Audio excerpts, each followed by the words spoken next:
മറ്റു ജില്ലകളിൽ ഉണ്ടാകാത്ത തരത്തിലുള്ള വിമർശനങ്ങളാണ് സംസ്ഥാന നേതൃത്വത്തിനെതിരെ മലപ്പുറത്തുയർന്നത്. ലീഗിനെ അടിക്കാനുള്ള വടിയായിരുന്നു ഇബ്രാഹിം കുഞ്ഞിനെതിരെയുള്ള ഗണേശന്റെ അഴിമതി ആരോപണം. അത് ഉയർത്തിക്കൊണ്ടുവരുന്നതിൽ പാർട്ടി പരാജയപ്പെട്ടു.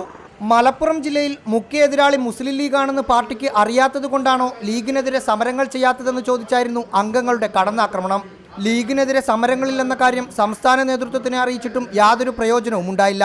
അതുകൊണ്ട് ജില്ലാ സംസ്ഥാന നേതൃത്വങ്ങൾ ലീഗുമായി ധാരണ ഉണ്ടാക്കിയിട്ടുണ്ടോ എന്ന് സംശയിക്കുകയാണ്. അത്തരത്തിലുള്ള നീക്കുപോക്കുകൾ ഉണ്ടെങ്കിൽ ഞങ്ങളെ കൂടി അറിയിക്കണം. മഞ്ചേരി ഏരിയയിൽ നിന്നുള്ള അംഗത്തിന്റെ വിമർശനം കടുത്തതായിരുന്നു. മലപ്പുറം ജില്ലാ പഞ്ചായത്തിൽ LDFന് ഒരംഗം പോലുമില്ല. അവിടെ നിരവധി അഴിമതികളാണ് നടക്കുന്നത്.